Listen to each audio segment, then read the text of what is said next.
O que não falta em ciclos econômicos ruins são fundos saindo de posições nacionais para se expor a commodities, crédito soberano, principalmente dívidas externas. Nesse caso, eu me refiro ao Tesouro Americano, né, que tem compensado bastante, né, mais do que as próprias estoques, né, que ainda negociam a múltiplos bem esticados, né, mesmo apesar dessas quedas, mas enfim, tem investidores bem confiantes aí na renda fixa e saindo vendendo uma quantidade considerável das posições, injetando ainda mais papéis no mercado, o que faz ter uma oferta maior do que a procura dos ativos, né? Via de regra, taxa de juros cai, bolsa sobe, taxa de juros alta, bolsa em queda. Até aí, nenhuma novidade, mas quando a maioria dos investidores mais novos, né, olham aí o histórico da cotação, levando em conta aí as outras crises, né, eles ficam se questionando. Só que essa não é uma crise comum de inflação, e eu já falei isso aqui várias vezes, tá? E ainda temos aí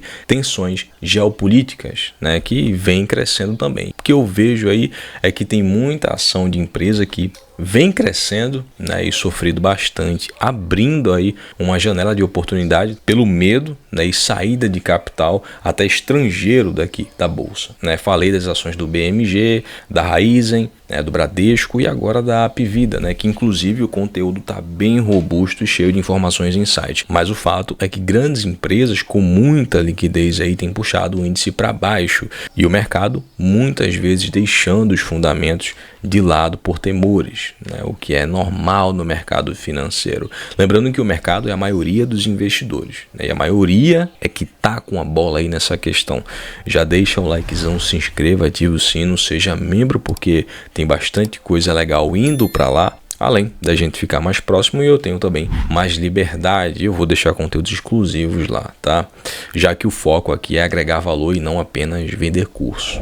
Quando o assunto é a Apvida, muitos investidores acham que é uma empresa de médio porte, né, que vende planos de saúde, e não sabem o tamanho da companhia, né? E quando vem ações sendo cotadas nas mínimas históricas, né, R$2 e pouco, pode pensar que tem algo de muito errado acontecendo aí. Inclusive, a empresa ela foi questionada aí, né, pela B3 sobre o motivo do porquê as ações estão caindo tanto, né? E a companhia fez um comunicado aí ao mercado e aos investidores e disse que não tinham conhecimento do porquê essas oscilações atípicas. E a B3 ela faz esse questionamento porque é padrão, né, das normas. Agora, para ser sincero, né, o que realmente tem puxado, tá, as ações para baixo, tem deixado os investidores com o pé atrás, é que a empresa está estudando aí um aumento de capital por meio de novas emissões de ações, algo que é feito geralmente para reforçar a estrutura financeira, e nem mesmo o fim da dívida de 750 milhões aí, de debêntures que foi paga ali numa amortização só, tá, conseguiu ali estancar o pessimismo das ações. Quem é acionista da Apvida sabe da fusão com a Notre Dame Intermédica, que é uma operadora aí gigantesca, em líder de mercado em questão de quantidade, além das aquisições recentes, né, que eu vou mostrar mais para frente também, sabe que é um gigante agora, né, num setor necessário, e tem aí um potencial enorme de crescimento e consequentemente de resultados também. Mas nem tudo são flores, né? E a empresa ela tem aí uma alavancagem que, com juros altos, né, pode prejudicar a geração de caixa. O que foi jogado dessa maneira, né, pela mídia financeira foi o risco também, né, de insolvência pela queima de caixa no curto prazo, e ter aí um risco de desenquadramento pela regulação, porque ela é uma empresa de saúde e é obrigada a ter uma quantia em caixa, e isso acaba nessa segurança e deixando ela meio que limitada, né, para poder fazer mais amortizações, né, assim ficar menos alavancada. E ela precisa encontrar outras soluções. Por isso esse comunicado recente aí de venda de alguns ativos, ou até estudando aí um aumento de capital em conjunto com os investidores, tá, por assembleia. Lembrando que o mercado ele já está bem estressado. E aí vem o Goldman Sachs e fala que isso é muito ruim, a alavancagem está terrível e não sei o quê. E do outro lado, né, depois, lógico, né, vem o Itaú BBA e fala que a empresa pode ter aí um salto de 140% com preço-alvo aí na casa dos R$7. Tudo é questão de análise e ponto de vista de mercado, mas lembrando, todos os grandes investidores, seja institucionais ou não, eles levam em conta as perspectivas macroeconômicas, inflação, juros, juros. Tudo isso faz com que as ações elas sejam castigadas, independente se estiverem já super descontadas ou não. O fato é que agora é uma empresa bem maior, com necessidades maiores. Aí sim, pode causar aí um temor aí por conta da alavancagem, que você vai entender que não é tão assim desse desespero aí, tá? Mas é um modelo de negócio que atende aí uma necessidade enorme aqui no nosso país e em segmentos de saúde diversificados. A grande parte, né, dos planos de saúde, odonto, tem as redes hospitalares, né, falando da Hapvida e também da Notre Dame, né, das subsidiárias dela também, né, com essas aquisições recentes, tá? Assistência médica também. Eu tenho alguns dados recentes da empresa. O primeiro que eu iria mostrar é exatamente essa questão aí da alavancagem, né? Já que é o detalhe mais importante para o mercado, tá? Nesse momento, além do caixa, mas primeiro a gente precisa dar uma olhada aí no EBITDA para poder ter uma compreensão melhor do que vem aí pela frente, do que eu vou te mostrar. Como você pode ver na imagem, o EBITDA ajustado ele teve aí uma queda em comparação com os resultados anteriores, mas em relação ao mesmo trimestre do ano anterior, ele teve aí uma alta bem considerável. Essa queda foi impactada principalmente pelas aquisições, né, pelo programa de ações SOP, né, que basicamente é um programa para poder oferecer aí ações, tá, um valor pré-estabelecido aos profissionais das empresas, nesse caso as adquiridas, né, e isso tem sim um certo custo, né, acaba balançando também o EBITDA. Nessa outra imagem podemos ver aí o detalhamento explicado, né, da empresa sobre a margem EBITDA e teve aí uma leve queda pelos reajustes negativos nos planos individuais, que inclusive ainda no fim do ano passado repercutiram de maneira bastante negativa, né? E a ação já vinha sendo ali penalizada. Só adiantando aqui, tá? Que em questão de exposição, os planos coletivos são muito maiores, né? Em questão de volume, muito mais superiores do que os planos individuais. E eu vou te mostrar mais para frente. Teve aí uma sinistralidade maior por conta das empresas adquiridas, e isso a própria companhia reforça. E no fim temos aí um lucro líquido com crescimento, né? Um resultado financeiro com crescimento aí absurdo em comparação anual e também comparado com o trimestre anterior. Depreciação e amortização teve aí uma alta grande, né, em comparação anual e uma alta pequena em comparação ao trimestre anterior. Claro, o grupo ele vem aí se alavancando com as aquisições, está aproveitando o momento de incertezas e temores para poder conseguir fazer bons negócios a preços aí de terror de mercado, digamos assim, né? É nos momentos ruins que as empresas grandes precisam aproveitar para poder crescer, né? É difícil crescer já sendo um grande player. E outra, por mais que a empresa ela tenha feito aí aquisições e se movimentado bastante, as despesas administrativas tiveram aí uma alta comparado com o tri anterior, mas uma queda em comparação anual. O que é um efeito do volume de aquisições e tem despesas envolvidas nesses processos. Quando a gente olha para dentro de um negócio que precisa arrumar a casa, né, até pela fusão com a Notre Dame, além, lógico, das aquisições, é esperado ver isso. Lembrando que os relatórios da Hapvida são extremamente extensos, né, e detalhados, do jeito que eu gosto, mas como sempre o conteúdo vai ficar de maneira bem mastigada e de maneira simples, tá? Para compreensão de qualquer investidor, seja de médio ou de pequeno porte. Então se inscreva e já deixa seu like aí, comenta depois, tá? Seja membro para poder ter conteúdos exclusivos aí, né? Principalmente nesse momento agora que estamos vivendo de caos aí, né? Onde oportunidades muitas vezes podem se confundir com um belo de um abacaxi, o que não é o caso aqui, tá? Da Hapvida, como você vai poder ver até o final do vídeo.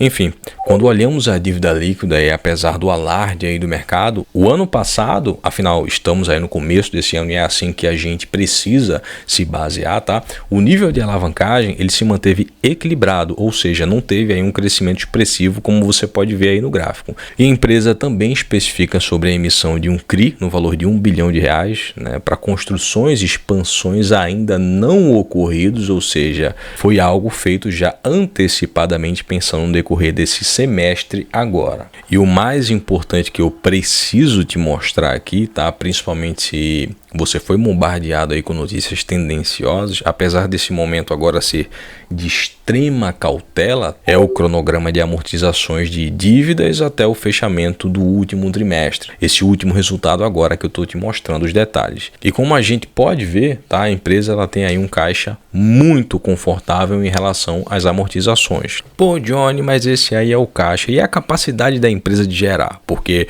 agora boa parte da alavancagem está em caixa, como foi o caso aí dessa emissão de CRI que você mostrou. Como você pode ver, a receita líquida teve aí um crescimento de 150% em comparação com o tri anterior, né? E claro, teve aí impactos daquela crise de fechamento e de muitos atendimentos e despesas, né, com isso, mas o grupo vem crescendo nos planos, serviços hospitalares, isso com um ticket médio aí tá de 3,8%. Lembrando que teve lá aquele reajuste de planos, tá? E mesmo assim a empresa ela vem mostrando um crescimento que acaba estancando isso. Ela basicamente consegue se manter em um nível de alavancagem sustentável ou um nível de crescimento, né? Espero que ela continue assim, né? Pra gente não se decepcionar e eu acabar falando besteira.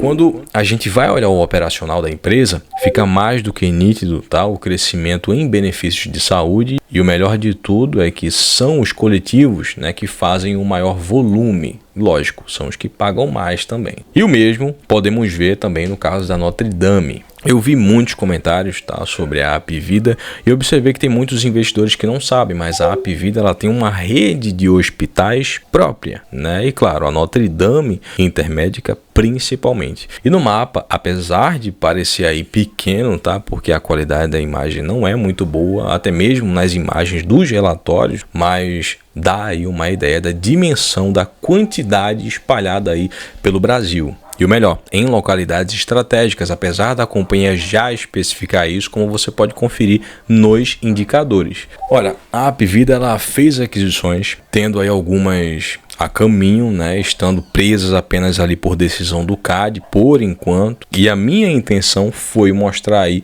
um outro ponto de vista que é contrário aí do pessimismo exagerado do mercado. Claro, tá? A empresa ela tá alavancada, mas é para aquisições, né, e expansão também para crescimento, né? Esse aí é um momento de ganhar mercado e não quando tá tudo precificado no otimismo. Caro, né? Na minha opinião, é muito bom uma estratégia de crescimento num setor cujo momento econômico aí beneficia grandes players, né? E a Hapvida agora com a Notre Dame junto, né? Um player gigantesco, né? Num setor que é extremamente necessário do que no Brasil, ou você prefere que sua vida ou da sua família depende da rede pública. E esse gancho puxaria até uma discussão, né, sobre o contexto real, né, do país que nós vivemos. Mas o fato é que, sem dúvida nenhuma, é um setor que tem um upside enorme para o futuro. Vamos puxar aqui um exemplo, né? Nos países desenvolvidos, o setor de saúde, que não é novidade, tá? Ele é composto por players pequenos,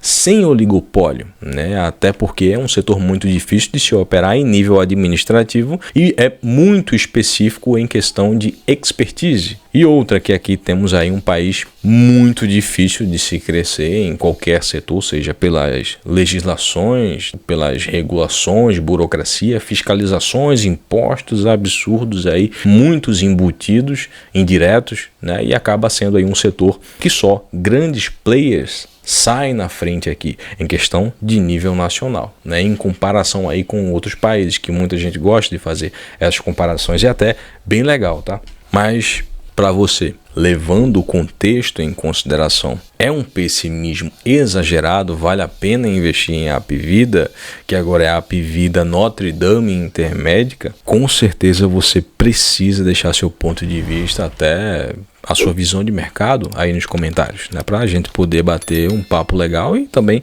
acaba agregando a todo mundo as opiniões. Mudando um pouco de assunto, mas não menos importante e de necessidade para todos, né, os investidores, eu estava procurando já faz um tempo e finalmente eu achei. Foi uma planilha que realmente é completa para quem investe na bolsa de valores, né, que mostra as variações do patrimônio em tempo real com a própria bolsa, né, preço das cotações, valor patrimonial de cada posição sua, né, preço médio, ganho de capital, vendas, lucro de trades, que é importante declarar. tá? Para quem é trader e faz movimentações diárias aí, a rentabilidade da carteira, isso tudo em um único arquivo, né? E outra, que são todas as classes de ativos, com exceção, lógico, tá, das criptomoedas, até porque o foco é o controle patrimonial e o pagamento de impostos. Sabemos aí que criptos ainda tem um longo caminho aí em questão de regulação pela frente. E o mais importante, o cálculo para o pagamento mensal de DARF e a declaração anual de imposto de renda, que a própria planilha faz isso para você.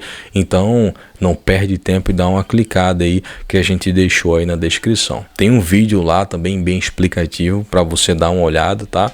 Eu tive que fazer recentemente, tá, algumas mudanças na minha carteira de investimentos e um amigo acabou me mostrando ela. E ela é muito funcional e detalhista. Estou deixando aí porque eu acredito que, assim como me agregou, vai te agregar também, com certeza. E olha, alguns conteúdos, tá, mais sugestivos de investimentos, política, economia, eu vou estar colocando para membros, tá, aqui do JRG, da comunidade fechada, porque o YouTube ele acaba diminuindo o alcance de alguns vídeos, tá, de economia e política que são muito importantes para quem é investidor. Então, seja membro, clica no joinha, tá, para nos apoiar, se inscreva e ative o sino de notificações para não perder nenhum conteúdo importante. E as sugestões de vídeo aqui, a preferência são dos inscritos, tá? Independente se seja membro ou não. Valeu, um grande abraço e até a próxima.